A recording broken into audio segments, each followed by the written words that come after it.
मर्द 1985 की भारतीय हिंदी भाषा की एक्शन फिल्म है जिसमें अमिताभ बच्चन और अमृता सिंह ने अभिनय किया है। फिल्म का निर्देशन मनमोहन देसाई ने किया है। फिल्म को तमिल में मावीरन के रूप में बनाया गया था। अमिताभ बच्चन को सर्वश्रेष्ठ अभिनेता श्रेणी के लिए फिल्मफेयर पुरस्कार के लिए नामांकित किया गया था। मर्द 1985 की दूसरी सबसे ज़्यादा कमाई करने वाली फिल्म थी और 1980 के दशक की 8वीं सबसे ज़्यादा कमाई करने वाली फिल्म थी।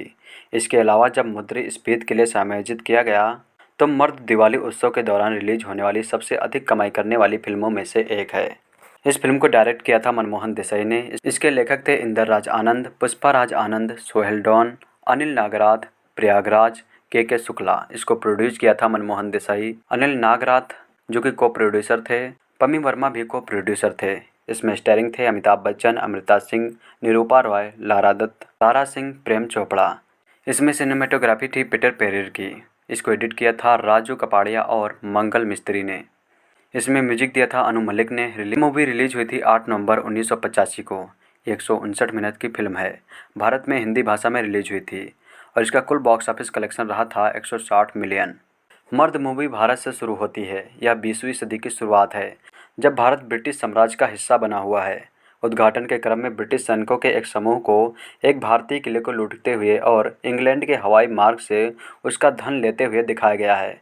उन्हें बहादुर राजा आज़ाद सिंह यानी दारा सिंह द्वारा रोका जाता है, जो बेहद मजबूत और हल्के विमान को कम करने, कई अंग्रेजी सैनिकों को वश करने और चुराए गए गहनों को बरामद करने का प्रबंध करता है। इस समय के आसपास राजा आज़ाद सिंह की पत्नी रानी दुर्गा यानी निरूपा राय एक बच्चे को जन्म देती हैं जिसका नाम राजू है। राजा ने नवजात शिशु के सीने में मर्द शब्द को चाकू से लिखता है, पर चाकू से सीने पर मर्द लिखते हुए भी वह बच्चा मुस्कुरा रहा होता है, जो कि एक मर्द ही ऐसा कर सकता है। उसे कोई दर्द महसूस नहीं होता है। उसके शब्द मर्द को दर्द नहीं होता, जिसका अर्थ है एक सच्चे आदमी को कोई दर्द नहीं होता। पूरी फिल्म में एक आवर्ती संवाद है। ब्रिटिश आयोग एक सहानुभूति और उदार अंग्रेजी महिला लेडी डॉन के नेतृत्व में एक जांच करता है। जांच में अंग्रेजी सैनिकों के अत्याचारों का पता चलता है और इसके परिणामस्वरूप कई अधिकारियों को आधिकारिक रूप से फटकार लगाई जाती है। लेडी हेलेना राजा आज़ाद सिंह की करीबी विश्वास पात्र है और आमतौर पर राजा और ब्रिटिश शासन से भारत को स्वतंत्रता प्राप्त करने के विचार का समर्थन करती है। अंग्रेजी अधिकारी जनरल डायर और इंस्पेक्टर साइमन राजा को पकड़ने के लिए एक कमजोर इरादों वाले स्थानीय डॉक्टर हैरी यानी प्रेम चोपड़ा के साथ साजिश रचते हैं। हैरी राजा को बहकाता है। इस प्रकार कमजोर होकर राजा को पकड़ लिया जाता है और एक काल कोठरी में कैद कर लिया जाता है। राजा के वफादार घोड़े बहादुर पर रानी दुर्गा भाग जाती है, लेकिन उसे गोली मार दी जाती है और घोड़ा बच्चे राजू को सुरक्षित रखने के लिए एक स्थानीय अनाथालय में ले जाता है, जब तक कि रानी दुर्गा स्वस्थ नहीं हो जाती और उसे पुनः प्राप्त नहीं कर लेती। एक गरीब लोहार की पत्नी अनाथालय में बच्चे राजू को देखती है, उससे पूछती है और अंत में उसे गोद ले लेती है।